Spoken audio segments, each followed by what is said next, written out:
Ya, semangat pagi buat anak-anak kami sekalian. Hari ini kita lanjutkan pembelajaran biologi, yaitu masih di termes. Termes itu adalah bangsa cacing.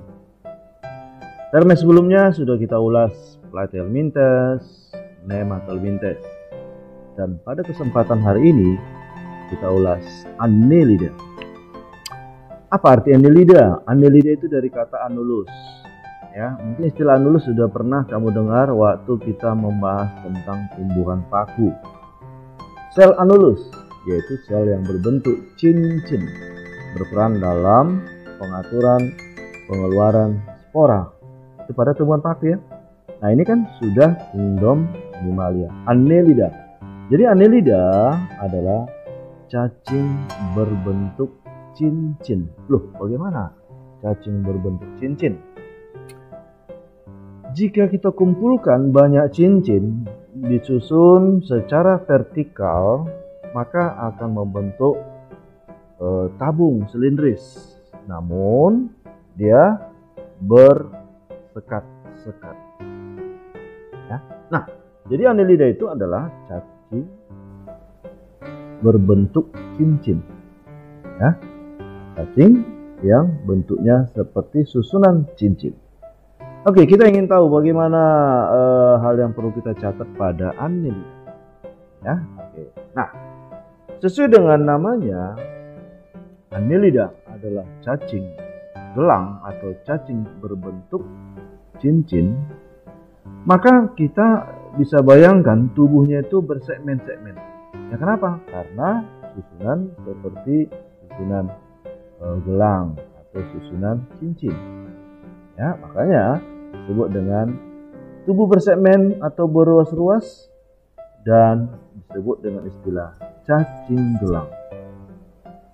Oke, kita review sedikit mengenai cacing sebelumnya. Cacing mana yang memiliki segmen sebelum Annelida? Nah, Platyhelminthes adakah segmennya? Ada segmennya hanya pada kelompok Cestoda, yaitu cacing pita. Ingat ya, apa itu? Itulah proglotidnya. Ya, Nemathelminthes, nggak ada segmennya. Nah, Annelida juga ditemukan segmen. Nah, Annelida dari jenis perkembangan embrionya dikategorikan hewan triploblastik selomata. Artinya, sewaktu perkembangan embrio, 3 lapisan embrional ini ternyata membentuk rongga sejati. Itulah pengertian selom. Nah, makanya disebut dengan selomata. Oke, baik. Kita ingin tahu gimana sih yang namanya rongga sejati. Ya, cacing yang sebelumnya ada Platyhelminthes. Itu apa? Hewan triploblastik aselomata. Lalu Nemathelminthes, hewan triploblastik pseudoselomata. Ya, sedangkan Annelida sudah selomata, rongga sejati. Nah, sekarang kita lihat bagaimana perbedaannya. Nah, di sebelah kiri atau yang A adalah hewan triploblastik aselomata.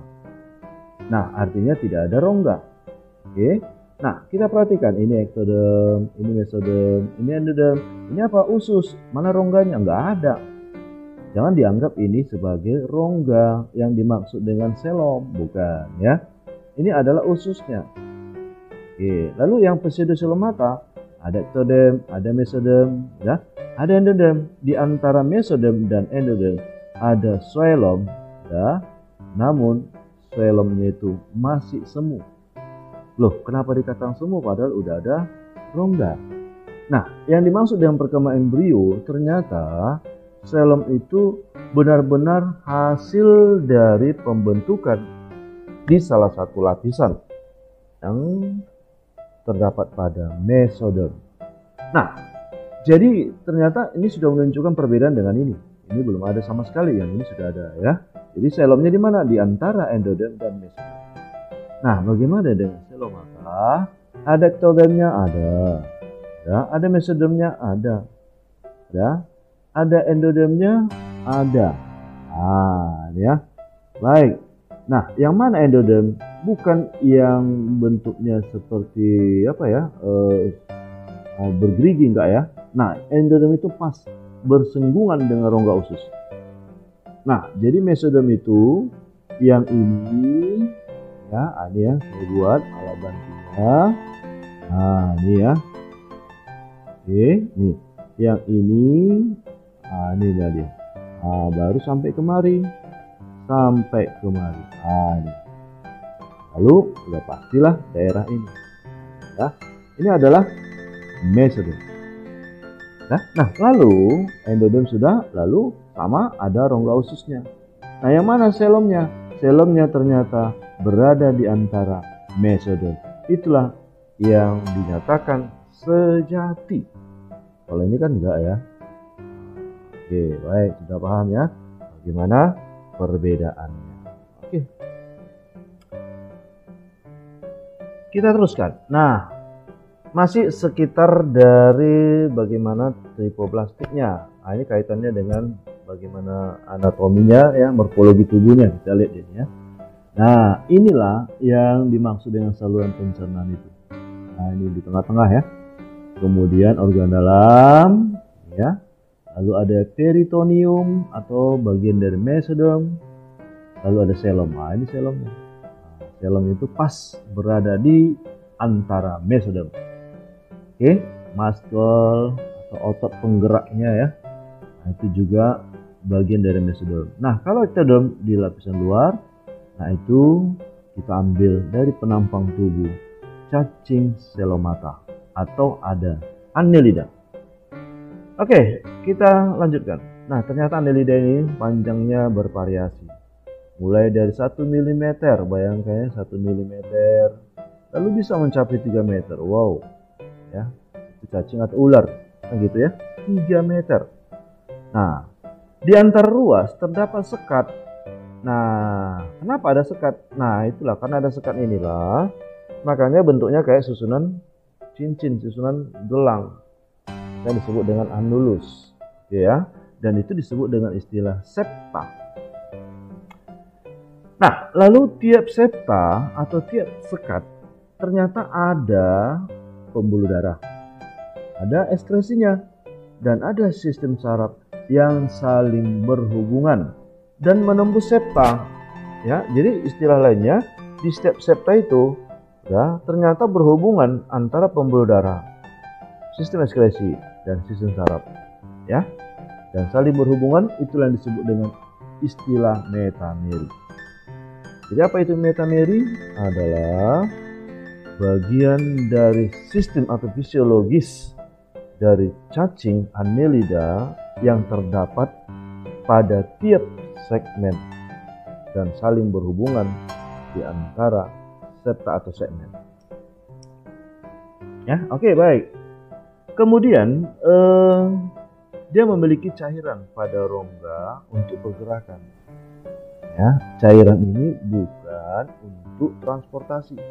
Ingat ya, beda dengan kelompok pseudoselomata atau kelompok nematelmintes. Dia punya cairan dan justru cairan itu sebagai alat transportasinya. Nah, di sini enggak, cairannya itu adalah berupa alat penggerak, ibaratnya seperti ototnya.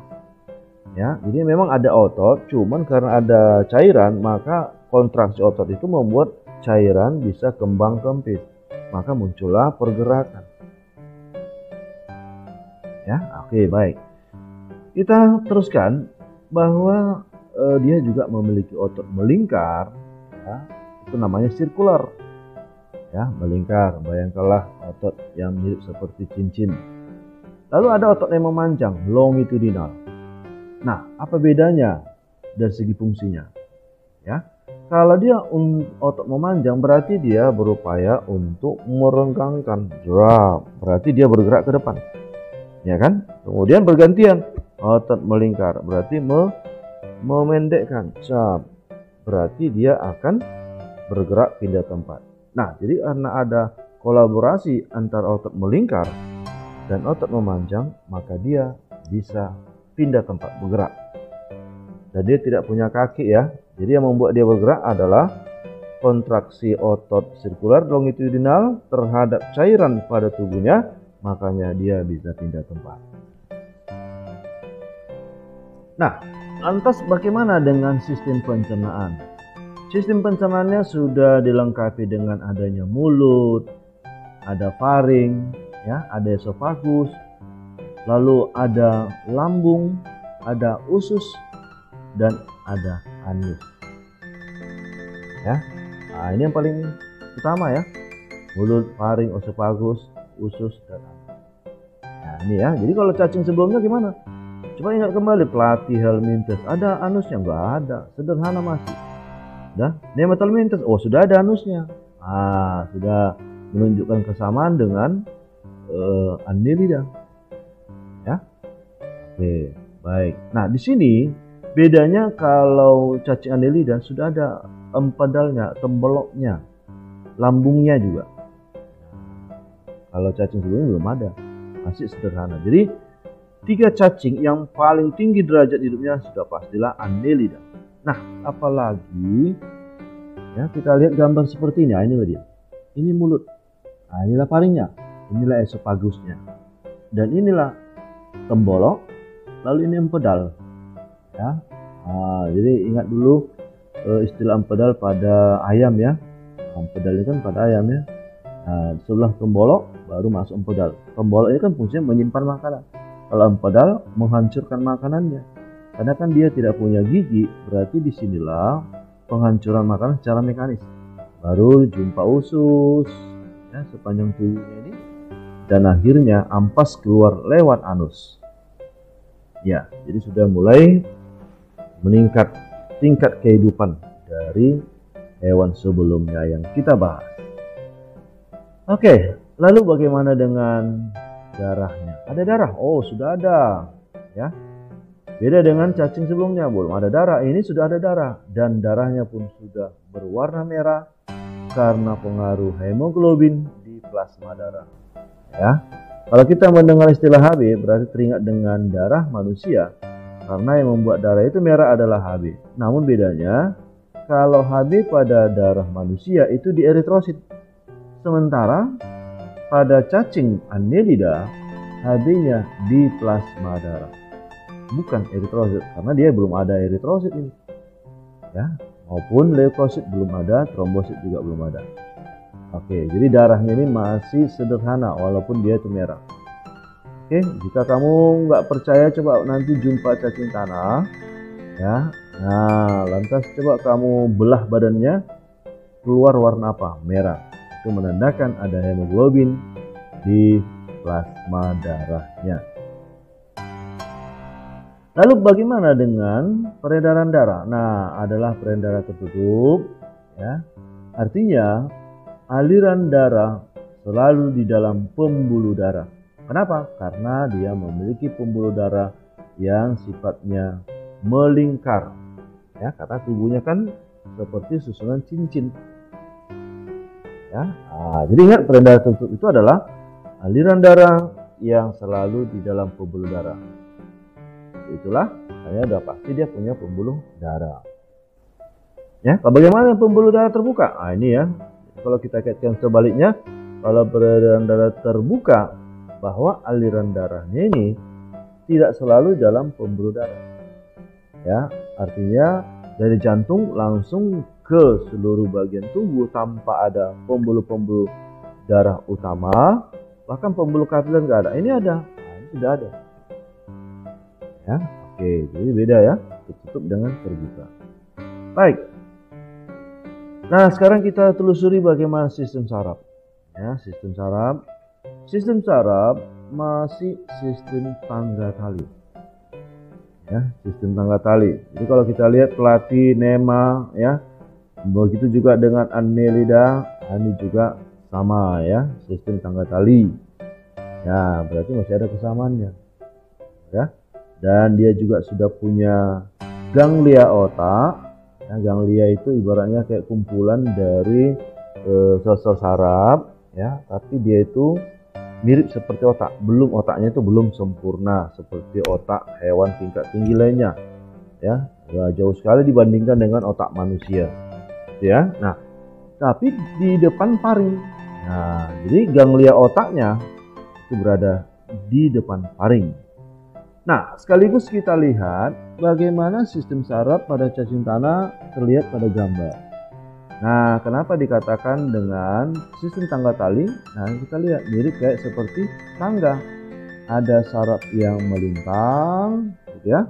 Lalu ada saraf yang memanjang dan ada saraf yang melintang seperti ini. Ya. Oke. Jadi kesannya kayak seperti apa ya? Kayak serangga ya. Nah, ini. Nah, ini ya. Oke, baik. Nah, lalu yang mana ganglianya? Ganglianya itu ada di sini. Ini. Sistem saraf cacing tanah disebut sistem saraf tangga tali. Ganglion kepala terdapat pada segmen ketiga di bagian kepala atas.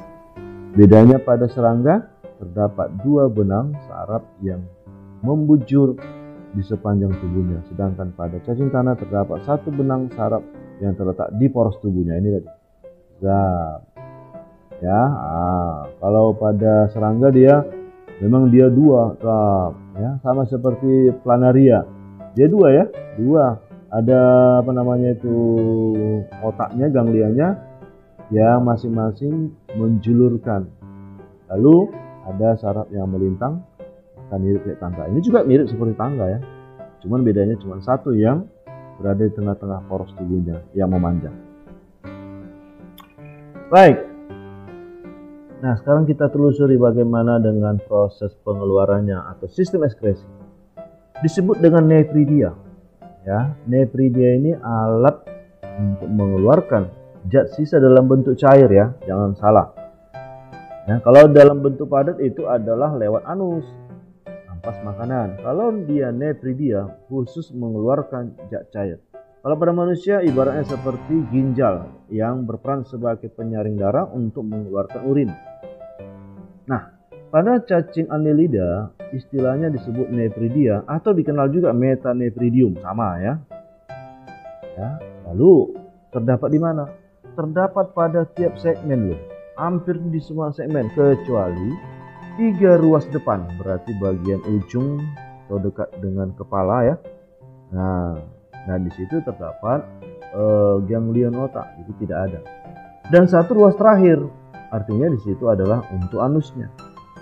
Ya, jadi nephridia itu hampir di semua segmen ada. Ya, kecuali lah yang 3 ruas depan dan 1 ruas terakhir. Oke, kita lihat. Ini dah dia sistem ekspresinya. Nah, ini adalah salah satu contoh cacing annelida. Tubuhnya kan berruas-ruas.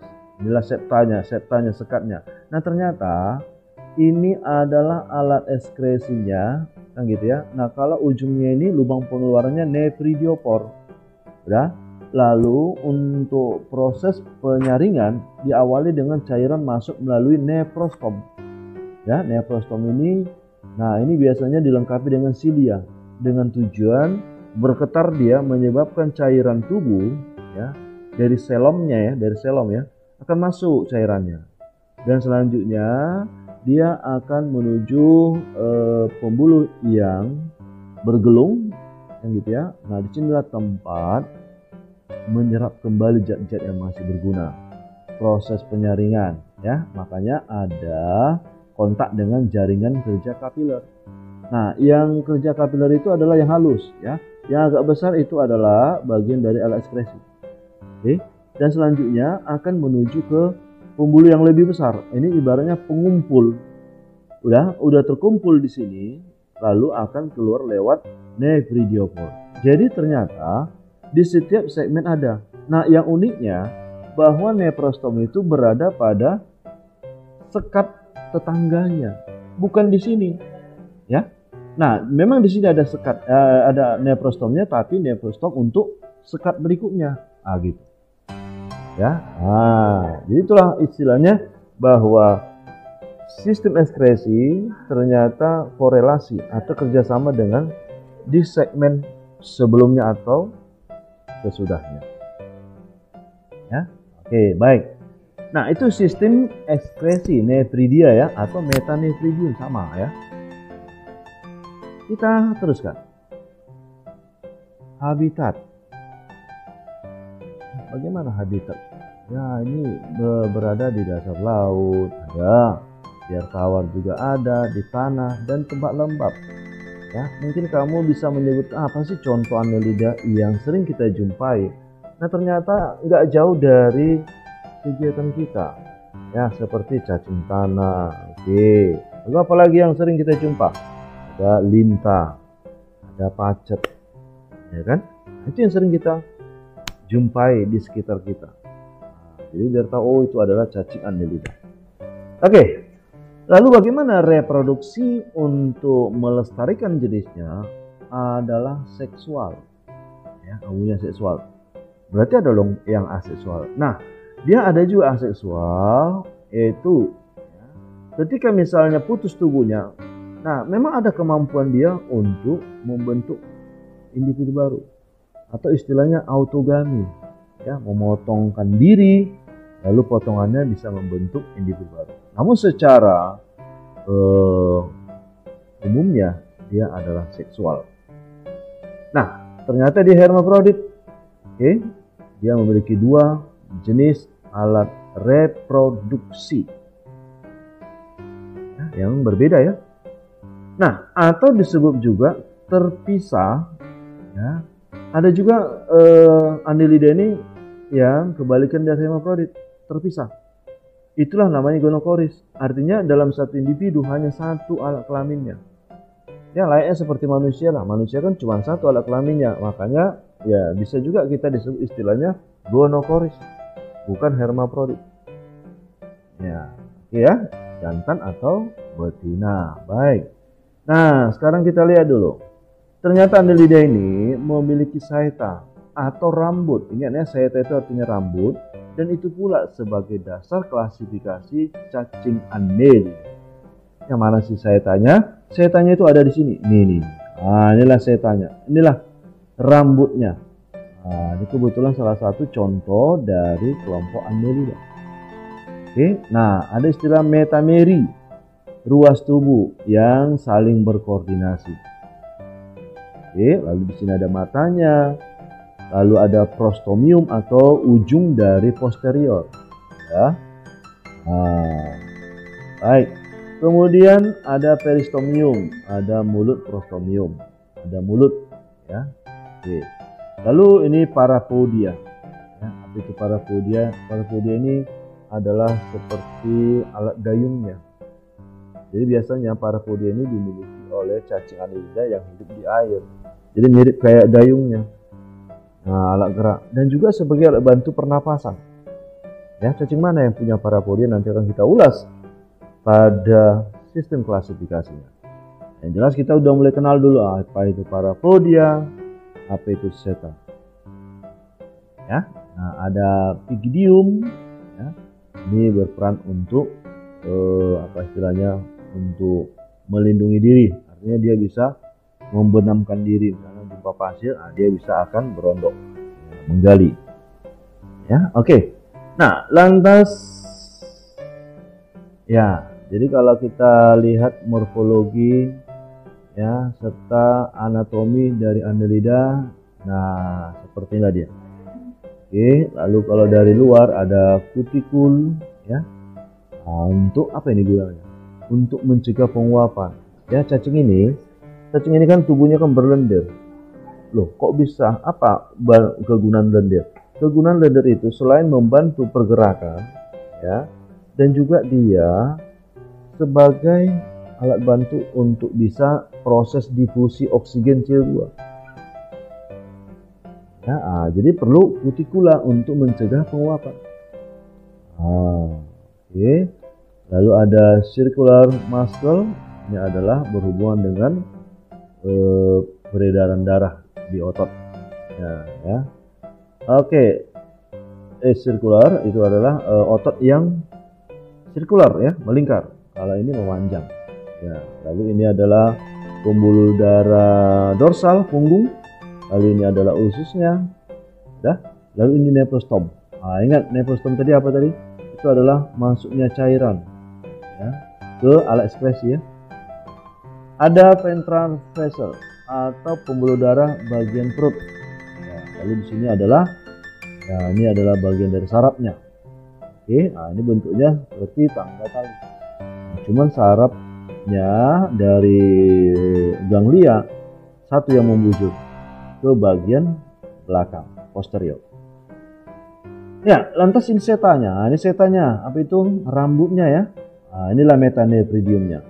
Nah, ini alat ekskresinya ya.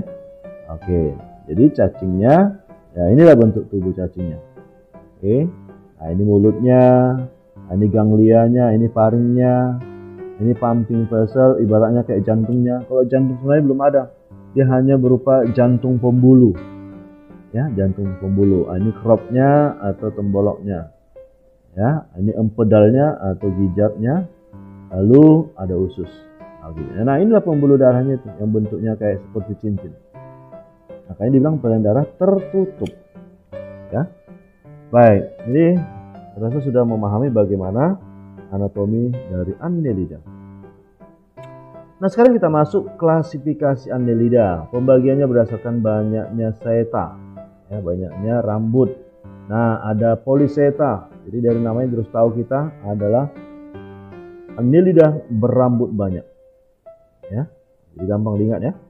Nah dia memiliki satu pasang parapodia seperti dayung pada tiap segmen, ya seperti gambar tadi ya. Nah lalu untuk apa? Alat gerak dan pernapasan, karena di parapodia itu terjadi difusi oksigen ya dengan CO2. Nah langsung kita lihat contohnya apa? Adalah cacing kipas, ya. Cacing kipas itu dikenal dengan Saballastarte indica. Lalu ada cacing palulu, cacing wawu, cacing palulu, cacing wawu, ya, Eonis viridis, cacing wawunya Lycidis ole, ya. Nah, jadi yang bisa dimakan ya ini. Nah, ini ya, ingat ini ya, ini yang dapat dimakan. Kenapa? Karena dia mengandung protein. Nah, ini mengandung protein tinggi, makanya ini bisa dikonsumsi. Ya. Nah, jadi cacing palulu, cacing wawu. Nah, ini seringlah kita dengar waktu simpul enggak ini ya. Oke, baik. Jadi itu ya. Nah, sekarang ya, inilah kalau kita lihat dari dekat. Nah, ini cacing palulu ya. Atau cacing apa namanya? Poliseta. Nah, ini tentakelnya. Yang A tentakel. Ini. Ya. Kemudian ada sensori papillae, ya mirip kayak seperti lidahnya, ya, papilla, ini B ya. Kemudian ada eyes, ya yang C, ya matanya, ya. Kemudian parapodia, mana parapodia? Nah, ini yang D, nah inilah dia, mirip kayak seperti kayu, nah, kayu, makanya dia sebagai alat bantu pernapasan, alat bantu gerak dan juga alat pernapasan juga sih, ya, cara difusi. Ya, ada jaws, nah, ini sebagai senjatanya untuk menangkap mangsa. Ya, lalu ada everted pharynx, ya, yang mana itu? Nah, ini berarti masih bagian dari pharynxnya setelah mulut. Oke, baik kita lihat. Nah, inilah dia gambarnya. Ini cacing kipasnya, ya. Ini cacing palulunya, inilah cacing.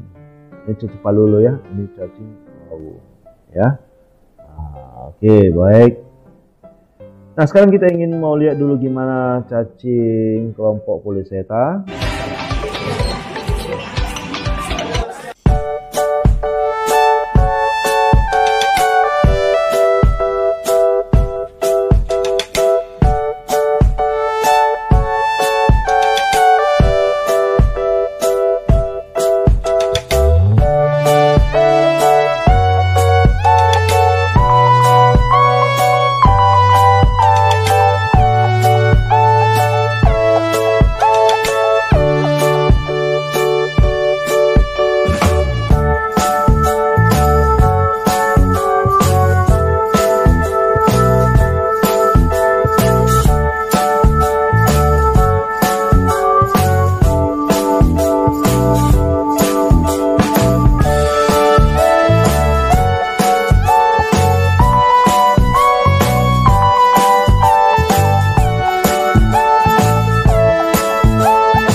Baik, kita lanjutkan. Yang kedua, Oligochaeta berambut sedikit. Tadi kan Oligochaeta berambut banyak, ini berambut sedikit. Nah, lalu dia tidak punya parapodia. Ya, jadi sudah nampak perbedaan. Kalau Polychaeta ada parapodianya, ini enggak ada.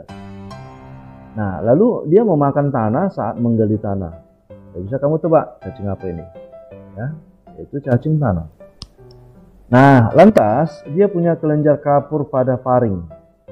Ya, untuk apa kelenjar kapur? Kegunaannya adalah menurunkan kadar pH makanannya. Apa makanannya? Ya tanah. Tanah itu kan asam, ya, dan tanah itu kan yang dimakannya adalah sisa-sisa organik yang sudah lama terurai. Ya, atau istilahnya cacing tanah itu adalah detritus. Ya, detritivore, hewan pemakan sisa organisme yang sudah lama mati. Ya, itulah istilahnya sisa organisme, sisa organik. Nah, jadi untuk menstabilkan pH makanannya, dia perlu kelenjar kapur di paringnya. Ya, dan efek dari kelenjar kapur ini ternyata sangat baik untuk menyuburkan tanah pertanian. Kenapa? Karena kotorannya pasti mengandung zat kapur. Ingat, zat kapur ini kan menurunkan pH tanah. Berarti kalau tanah banyak cacing tanah, ya itu adalah menyuburkan tanah, ya, menguntungkan, nah, gitu ya. Lalu itu secara kimia. Kalau secara fisiknya gimana? Ada nggak keuntungan? Ada. Dengan aktivitas cacing tanah membuat tanah itu kan jadi gembur, ya kan? Menggeliat cacing itu dalam tanah kan membentuk suatu porosi yang baik. Aerasi udara, aerasi air, nah itu membuat tanah itu menjadi gembur, gitu ya. Nah, lalu Oligochaeta ini punya klitelium, ya, sebagai alat reproduksi, di mana klitelium ini tidak terdapat pada Polychaeta. Nah, apa klitelium itu? Ya, jadi kita lihat gambarnya. Ya, kita lihat dulu gambarnya, baru kita jelaskan, ya. Nah, contohnya adalah Lumbricus terrestris. Ini adalah cacing tanah yang berbadan gemuk. Ya, mungkin kamu pernah lihat cacing tanah badannya gemuk, ya. Oke. Lalu ada Perithema. Ini adalah cacing tanah juga, cuman badannya nggak gemuk. Nah, ini berbadan gemuk. Nah, ini cacing yang ramping. Nah, ya, cacing yang warna merah. Tapi gerakannya cepat. Kalau Lumbricus terrestris, cacing tanah itu gerakannya lambat, badannya besar, ya kan. Nah, kalau Perithema, kalau orang bilang ini cacing gila, gitu, karena ya gerakannya lincah, gitu ya. Lalu Tubipex itu cacing merah. Kalau cacing merah ini adalah cacing makanan ikan hias yang kecil-kecil. Nah, itu cacing merah, Tubipex. Dan ada di Gaster longmani, cacing Australia ini yang panjang bisa mencapai 3 meter. Ternyata cacing yang mencapai 3 meter itu adalah kelompok Oligochaeta. Oke, kita lihat gambarnya. Nih, nah ini dulu anatominya, ya. Nah, ini nggak jauh beda lah seperti sebelumnya sudah kita bahas, kan? Nah, ini prostomium, ujungnya mulutnya, setanya, ya, adalah berupa rambutnya. Kemudian ini adalah melpor, ya, atau lubang untuk alat reproduksi jantan. Ini klitelium. Nah, inilah klitelium itu. Ya, klitelium inilah untuk reproduksi di mana dia bisa menerima sperma. Ya. Nah, ini melpor.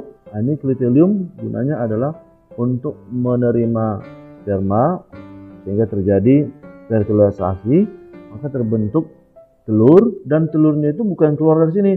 Nah, justru telurnya itu keluar dari anus. Nah, telur itu istilahnya kokon, ya. Jadi kalau mereka kawin itu tidak searah, gitu ya.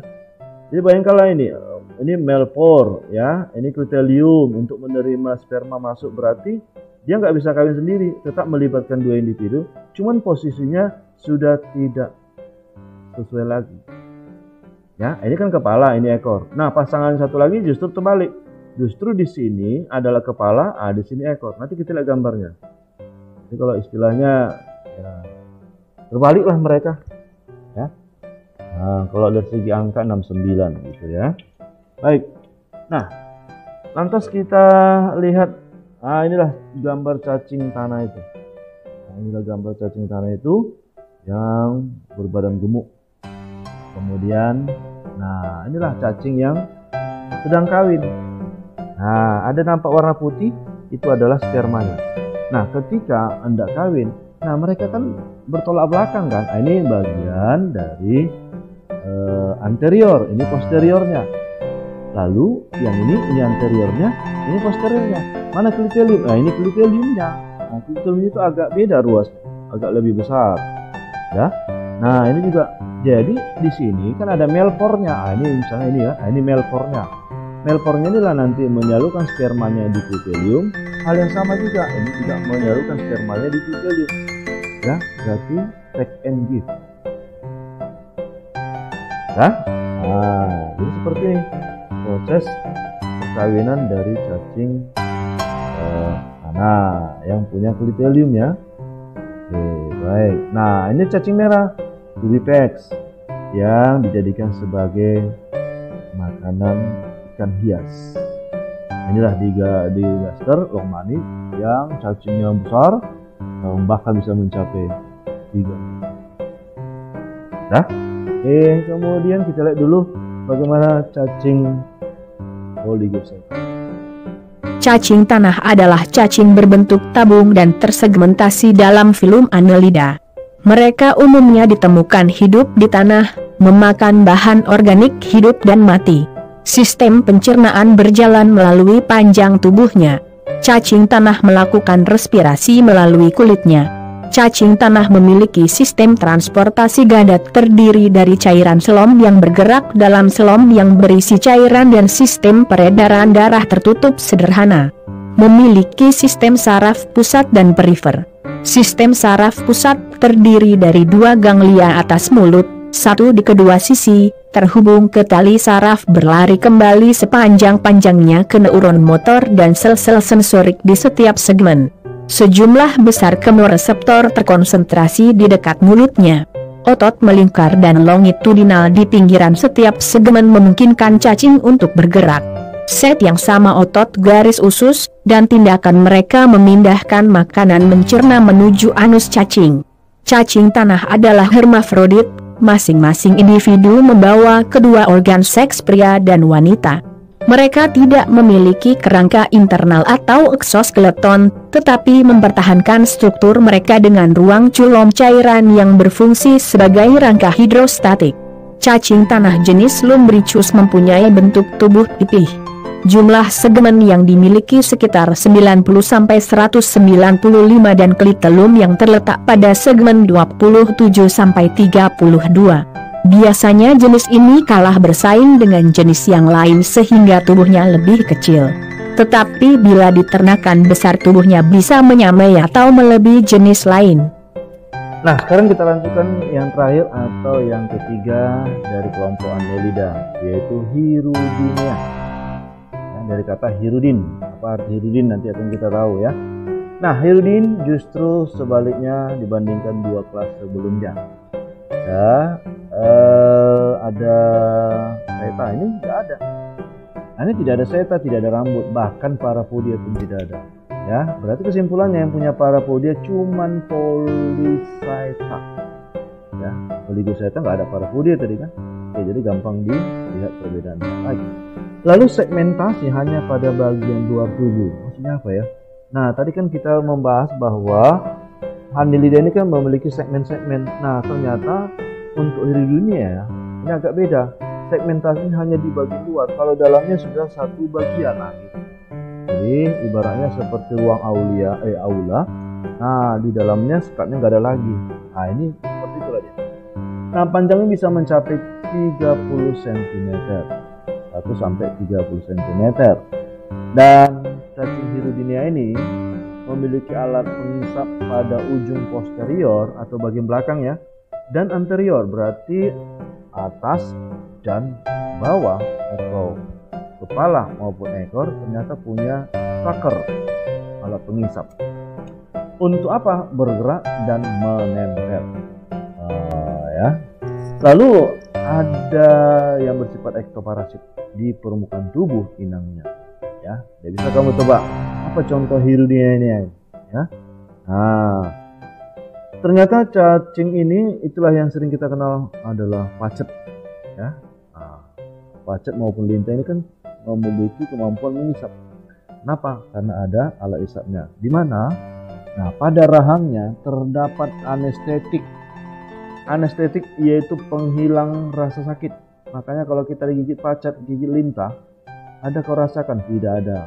Ya kenapa? Karena ada zat anestetik atau istilahnya ya sejenis dengan obat bius. Ya nggak terasa. Lalu ada hirudin, yaitu anti pembekuan darah. Gunanya ketika darah disedotnya, karena dia punya hirudin, maka darah yang masuk ke tubuh lintah tadi itu tidak menggumpal.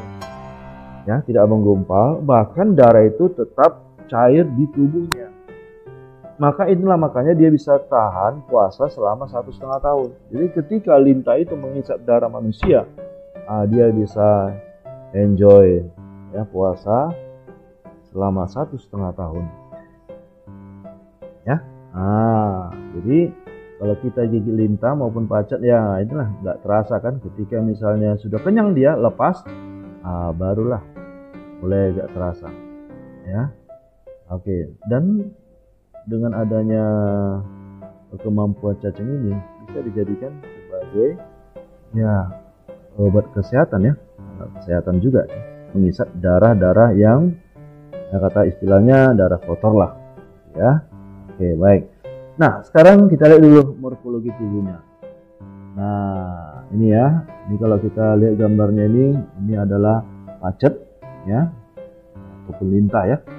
Nah, ini adalah bagian saker di bagian kepala. Ya, saker. Kemudian ini posterior saker, berarti di bagian bawah. Nah, jadi kepalanya itu lebih kecil daripada bagian bawahnya ya. Nah, lantas kita lihat di sini. Nah, di sini ada sel penghasil air liurnya. Kemudian kita lihat di sini ususnya, ya. Ini ya. Lalu rektumnya, lalu anusnya. Ini alat isapnya ya. Oke, kurang lebih 7 cm. Lalu di bagian mulutnya ini ada jaws. Jaws itu ibaratnya untuk senjatanya, kayak giginya lah ya. Oke, kemudian ada kelenjar saliva, kelenjar ludah. Kemudian ini juga ya menghasilkan air liurnya dan sekaligus menghasilkan hirudin dan juga menghasilkan zat anestetik. Ya, kemudian reproduksinya hermafrodit. Ya, artinya dia memiliki 2 macam alat kelamin. Nah, contohnya adalah Haemadipsa zeylanica atau itu dikenal dengan pacat. Lalu ada Hirudo medicinalis lintah. Dari ada kata istilah medis ya.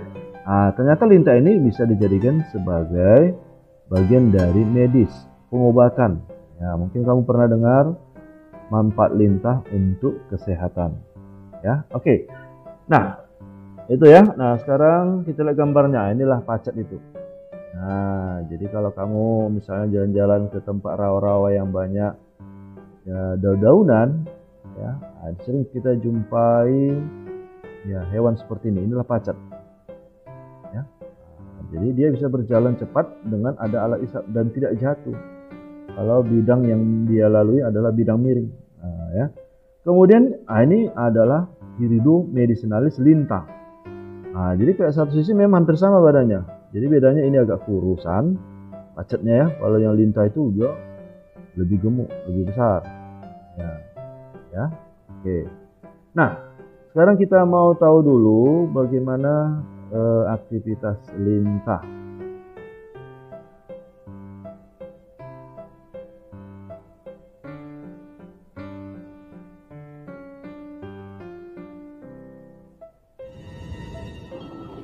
Looking benign enough, this lithe creature is a specialist. It feeds on blood. This worm is a leech. Stealing through the water, these leeches scour ponds and marshes in search of their next meal. They are the masters of stealth, hunting with bloodthirsty efficiency, Sometimes hapless victims come to them, making for easy prey.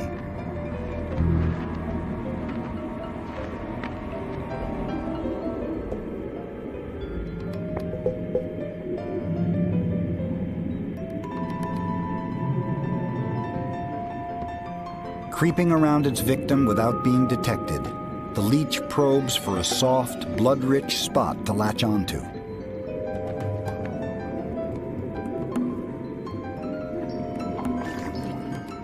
Leeches have even developed the means to mask their ferocious bite.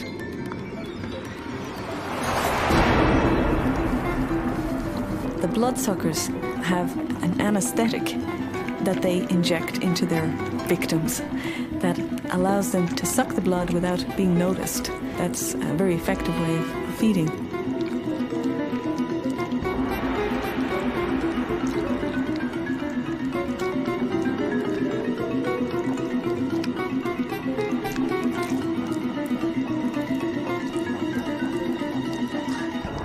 This leech is equipped with 3 saw-like jaws that tear into flesh, enabling it to gorge itself, sometimes taking in 10 times its own body weight in blood.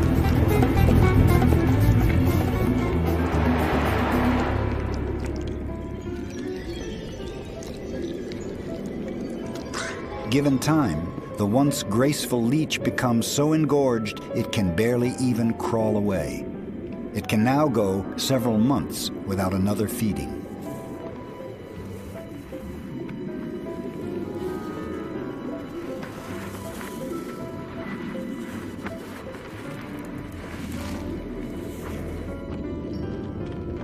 Yet for all the fear they evoke in us, some leeches make excellent parents.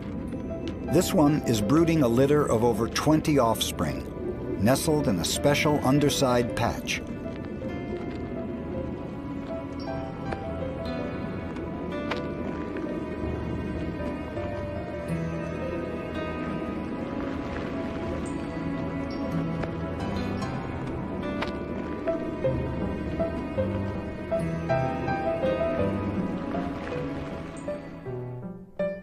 Oke, jadi itulah pembelajaran kita tentang Annelida. Semoga pembelajaran ini bisa berguna bagi kita semuanya. Terima kasih, sampai ketemu di topik berikutnya.